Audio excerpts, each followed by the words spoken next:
Ya, assalamualaikum warahmatullahi wabarakatuh. Kembali lagi dengan Pak Iman Lubis di Manajemen Keuangan Internasional Chapter 14, Multinational Capital Budgeting. Oke, kita akan membahas konten. Kemarin pernah mengupload chapter 14, tapi ternyata yang tersimpan chapter 13 ya. Jadi isi konten ini adalah sesuai dengan tujuan, yaitu membandingkan antara capital budgeting subsidiary dengan parenting ya. Jadi ada berbagai macam sudut ya pandang, perspektif. Normally multinational capital budgeting should be based on the parent perspective. Beberapa project mungkin visible untuk anak perusahaan, tetapi tidak visible untuk parent ya. Sebagai cash flow bersih setelah pajak ke subsidiary dapat berbeda secara substansi terhadap parent atau terpusat. Bahwa perbedaan cash flow antara subsidiary dan parent dapat terjadi dari beberapa faktor sebagai berikut ya. Jadi setiap negara itu ada perbedaan pajak ya, tax differential. If the earnings from the project will someday be remitted to the parent, then the MNC needs to consider how the parent's government tax this earning. Ya, jadi jika ada laba yang akan dikirimkan ke kantor pusat ya, ke negara asal, biasanya pemerintah itu berpikir untuk bikin perpu ya, bukan perpu ya, peraturan ya, untuk potongnya berapa persen. Ya, kalau semakin tinggi potong artinya kebijakan pemerintah sedang bukan ekspansi ya, mengecilkan ekonomi kan gitu. Kalau misalnya pajaknya semakin rendah berarti ekspansi, artinya sedang membesarkan ekonomi. Kalau pajak begitu ya. Tapi kalau misalnya buat membatasi uang keluar ya, mungkin itu bisa membesarkan ekonomi ya. Jadi diharapkan perusahaan yang asing ini bisa mengajarkan proyek kembali dengan laba yang ditahan yang belum dikirim ke parent. Ada juga pelarangan pengiriman laba ya. Host government may impose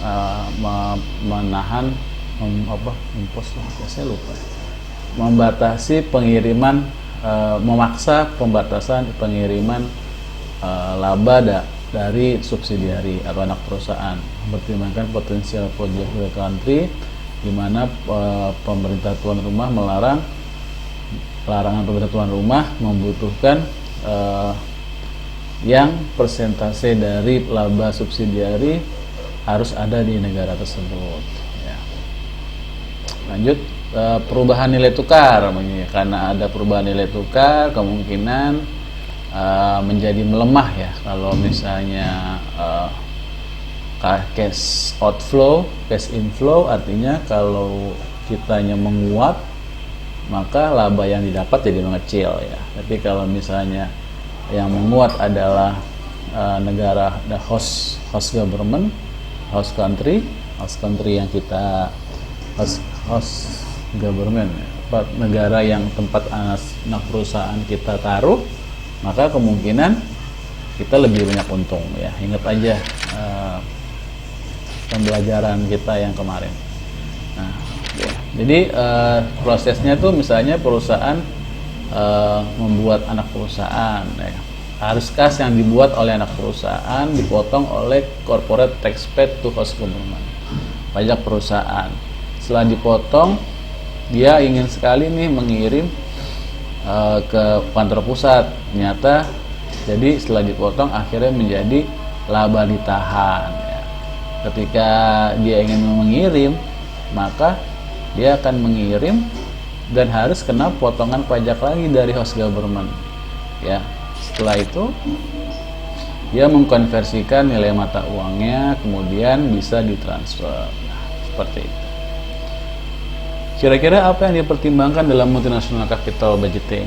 Pertama pasti investasi awal, kedua harga dan consumer demand ya. Kalau harga sama consumer demand itu sama aja TR ya, total revenue. Kan total revenue itu kalau di mikro atau di matematika ekonomi adalah price dikali dengan kuantitas. Kuantitasnya merupakan consumer demand, price-nya merupakan P ya, P kali Q ya. Lanjut, cost. Nah, cost ini pasti semakin biayanya harusnya kita cari negara yang dengan biaya paling murah. Tax law, pajak ya. Limited fund, dana yang bisa dikirimkan. Apa estimasi dana yang akan didapat. Nilai tukar adalah perubahan nilai tukarnya.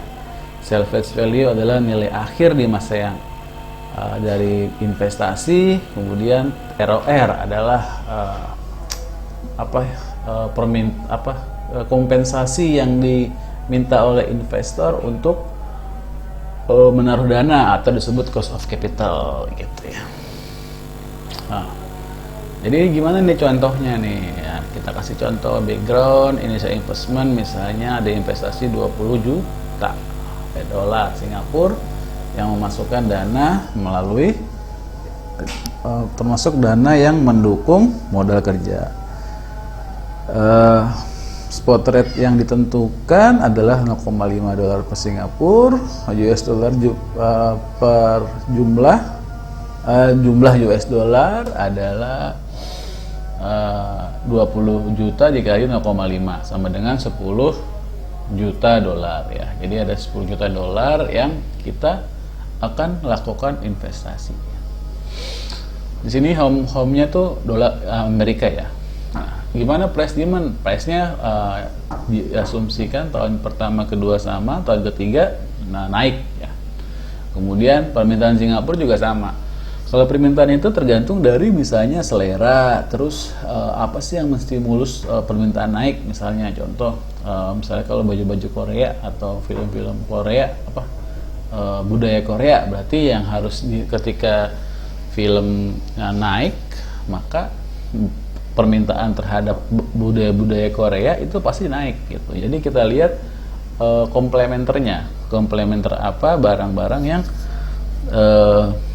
bisa meningkatkan permintaan kita. Nah, lihat bahwa ternyata ekspektasinya tahun ketiga naik ya 40.000. Costnya berapa? Costnya sudah dikasih tahu nih, tahun pertama cost variabel ya, artinya meningkat bersamaan dengan penjualan. Kalau penjualan meningkat berarti cost juga meningkat. Nah, karena peningkatan di tahun ketiga dan keempat, maka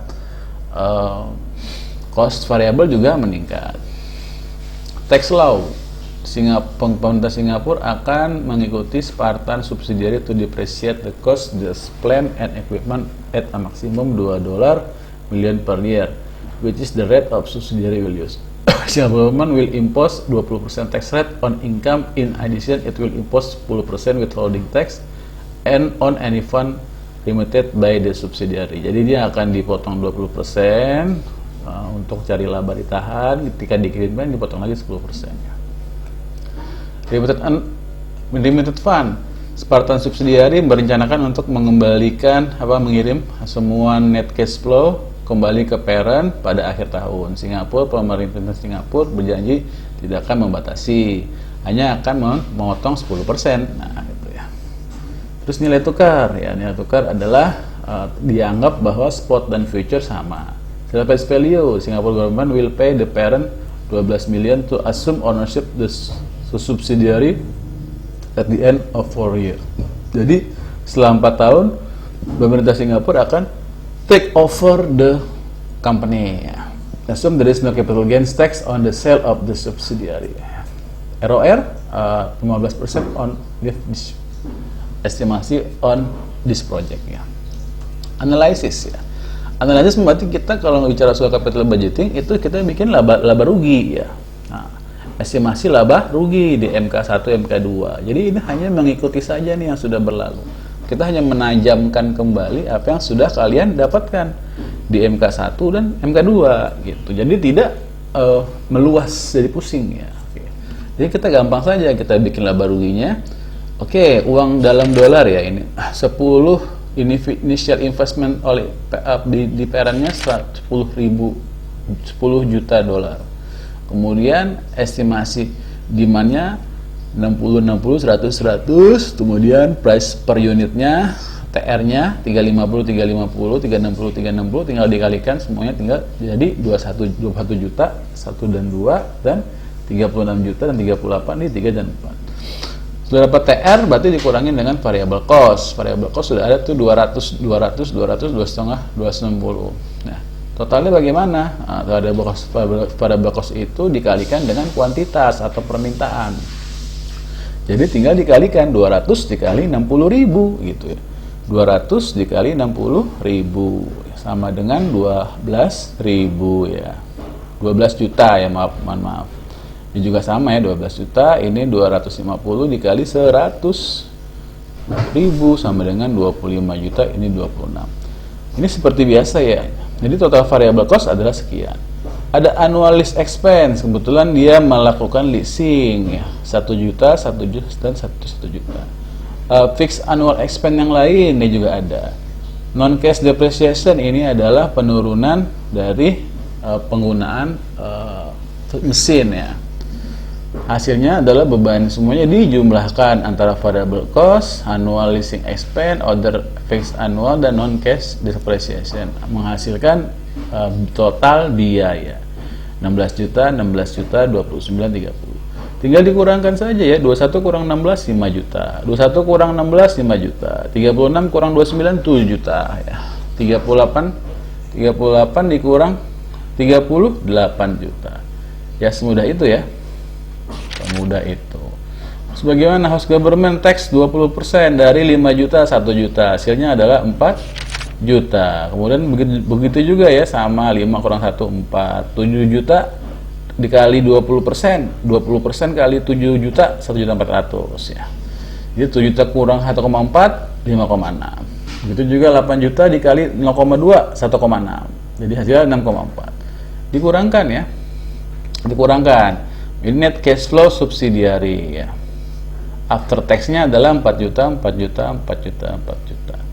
Bagaimana setelah dapat dikurangi pajak, net cash flow-nya berapa? Biasanya laba ditambah dengan depresiasi ya. Jadi di sini depresiasinya kan 2 juta, tinggal ditambahkan saja 2 juta, 4 tambah 2 6, 5,6 tambah 2 7,6, dan 6,4 tambah 2 8,4. Nah, dia pengen mengirim semuanya nih ke dalam ke parent. Jadi 6 juta ini mau dikirim semua, tapi pemerintah membatasi harus dipotong 10%, sehingga yang dikirim adalah 5,4 pada tahun pertama. Begitu juga tahun kedua 5 juta 400, tahun ketiga lah 6 juta 840. Kalian dipotong 10%, 760.000 dolar Singapura, maka hasilnya adalah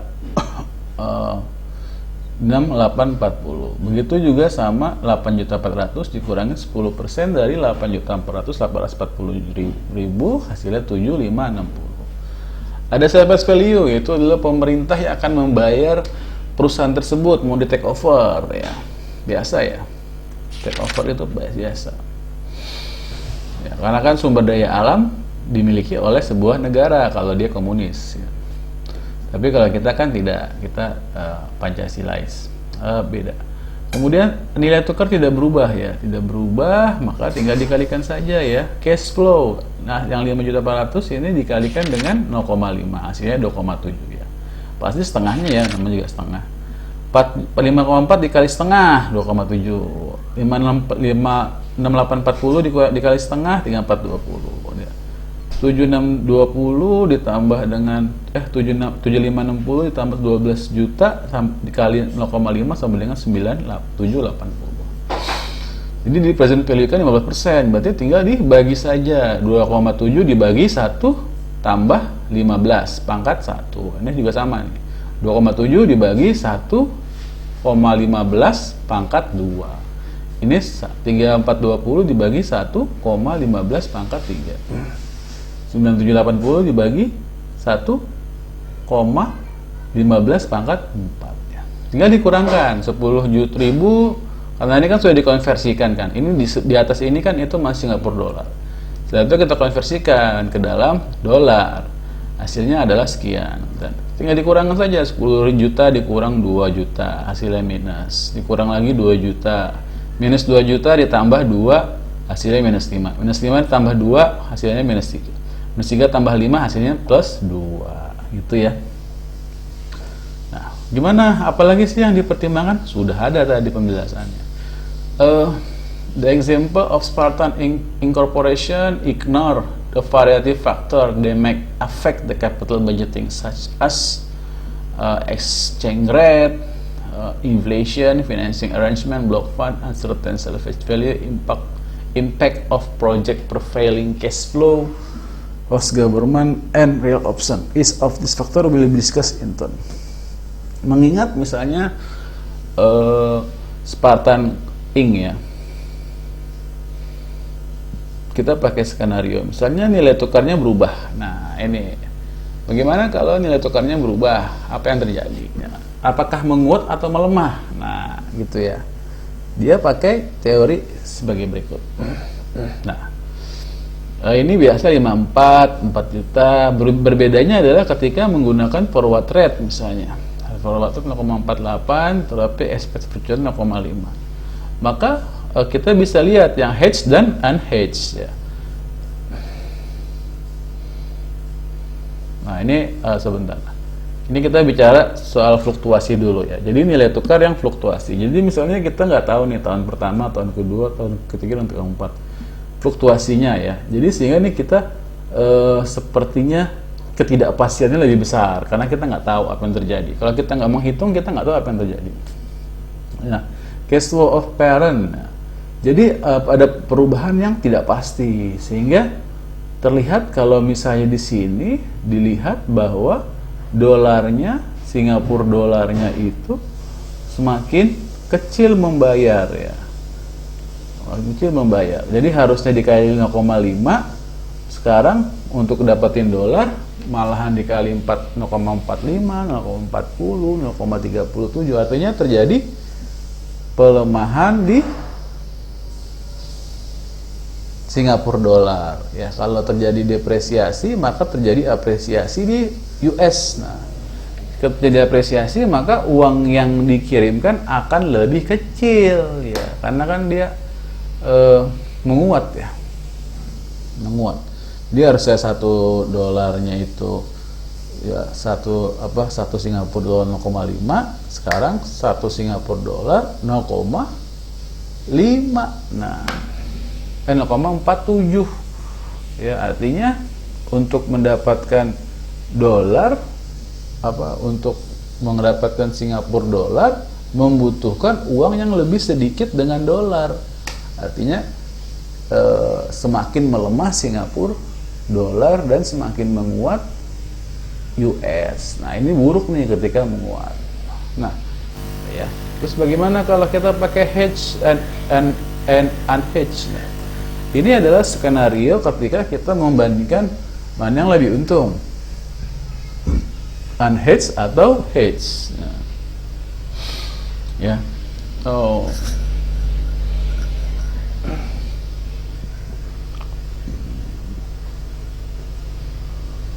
Nah, kita menggunakan maaf ya, ngantuk saya. Nah, oke. Yang di atas ini surplus value itu sama ya. Ini adalah perubahan di nilai tukar kan. Sebenarnya manajemen keuangan internasional itu atau multinational capital budgeting, kita tuh sensitif terhadap nilai tukarnya gitu. Jadi perubahan nilai tukar itu sangat bergantung terhadap laba. Ya. Jadi lihat forward rate-nya 0,48 ya. Nah, kita bikin forward rate, artinya kita menghedging. Ya, kenapa menghedging di 0,48? Kenapa nggak di 0,52? Nah, kalau di atas 0,5 ya mendingan ngapain di hedging? Berarti kan dia makin banyak uang masuk kan. Kita membatasi jangan sampai ke 0,47 gitu tuh forward rate. Jadi misalnya hedge cash flow-nya 16A 4 juta dikali dengan forward rate ya 18A. Oke, sama semua ya 0,48. Kalau unhedged Jadi ada yang di hedging, ada yang tidak di hedging. Ya. Misalnya dari 5,4 itu kita hedging 4 juta, berarti yang nggak di hedging 1.400.000. Artinya 1.400.000 itu akan sesuai dengan harga spot saat itu ya. Tapi yang 4 juta di tahun pertama itu di hedging, artinya dibahkan forward rate. Forward rate tahu ya, forward rate itu adalah perjanjian terhadap bank atas kurs yang akan ditukar ketika sudah jatuh tempo atau sesuai dengan a certain specified maturity ya. Nah, time maturity ya. Atau specified agreement, time agreement. Oke. Lanjut. Nah, jadi kita kali saja hedge cash flow-nya adalah 16A hedge cash flow with after holding tax dikali dengan forward rate ya. Kalau yang unhedged itu adalah sisanya 1.400.000 dikali dengan expected future spot rate, tinggal dikali saja ya. Hasilnya adalah total cash flow tinggal dijumlahkan, didiskon rate kan, ternyata masih untung ya di 2 juta. Ini kan skenario. Bagaimana yang lain? Inflasi ya. Inflasi sama ya. Inflasi akan menaikkan biaya. Ya, ada di chapter 8, kita nggak usah bahas lagi ya. Inflation variable cost pasti naik biaya, berarti laba akan menurun ya. Terus kalau misalnya inflasi kita lebih tinggi daripada domestik lebih tinggi daripada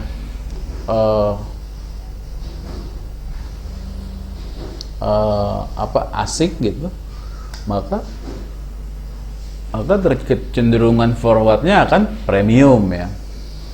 Ya, inflasi naik maka kita akan melemah, orang akan menguat gitu. Bagus gak? Bagus.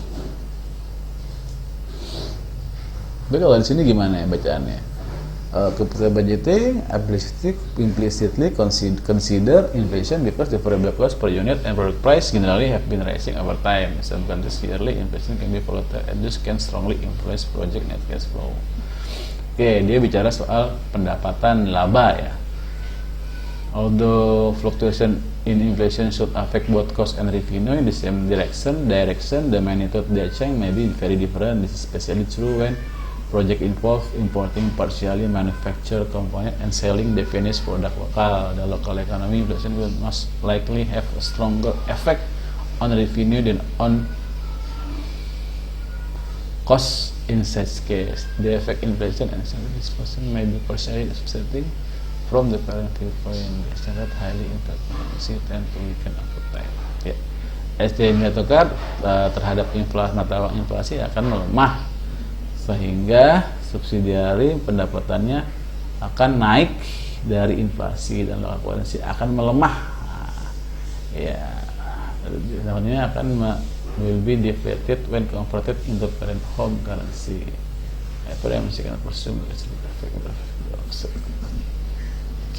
Jadi belum tentu nilai tukar dapat menutup kerugian inflasi. Jadi bisa jadi laba yang didapat itu lebih kecil daripada keuntungan perubahan kurs ya. Lanjut. Financing pinjaman anak perusahaan ya.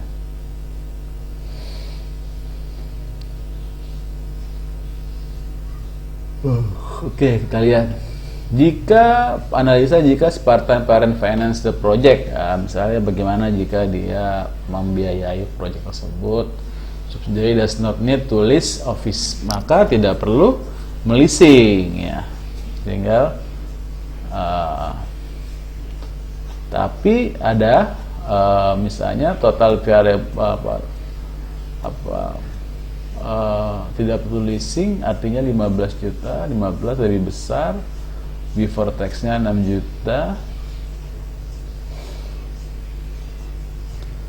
Ada service value-nya 22 juta ya kalau nggak meleasing ya, artinya ya lebih kecil ya, lebih kecil. Di laba lebih besar, tapi service value-nya terlalu besar, 22 juta.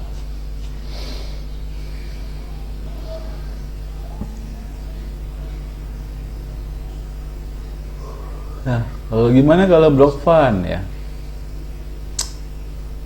Apa capital budgeting block fund accumulated by the investing fund to be limited.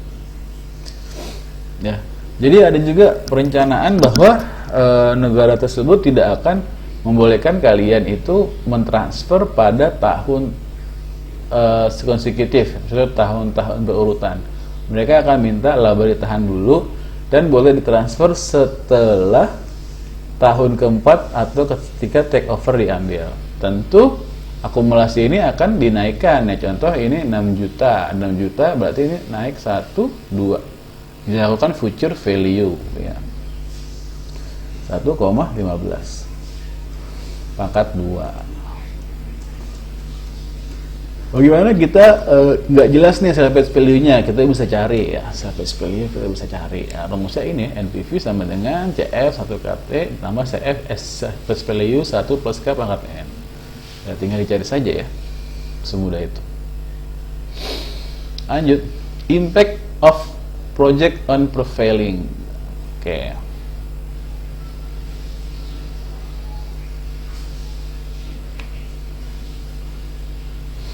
Thus far, in our example, we have assumed that new project has no impact on Spartan's existing cash flow. In reality, however, they may often be impact some foreign maybe impact the cash flow generated by the export business that will be eliminated if a subsidiary is established diselenggarakan di Singapura ya. Dia cash flow balance 2,7. Kalau lihat 2,7 ini adalah dari Spartan yang awal terus dikurangkan 1 juta. Nah, hasilnya 1,7. Baru di cash flow kan, baru di discount rate. Coba kita lihat dulu. Reconsider the Spartan Inc. example, assuming this time Spartan currently export tennis rackets from US plant to Singapore. Spartan export to Singapore is to generate net cash flow 1 juta over the next 4 years. Spartan still consider establishing the subsidiary in Singapore because it expect production cost to be lower in Singapore than the United States. However, if it decided to establish subsidiary in Singapore, it will no longer need to export tennis racket to Singapore and will shut down its export business. Previously estimated cash flow to the parent from a subsidiary from original. Revised reflect the new example, the first 18 rows, the original example. Okay. The cash flow generated by export business will be eliminated if a subsidiary is established in Singapore. Jadi kalau misalnya dijalankan di Singapura, maka dia akan kehilangan 1 juta ya. Level 19B so dapat juga ditambahkan di 14.8 menunjukkan bahwa estimasi cash flow dari proyek yang diajukan deducting mengurangi arus kas yang ada yang akan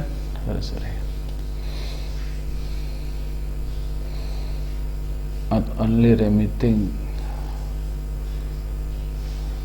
22 kumulatif. Oke, kalau ini kan tinggal di itu aja ya. Kumulatif ini 10 juta kurang 1, 10 juta kurang minus 8 tambah 1, minus 7 tambah 1 gitu ya.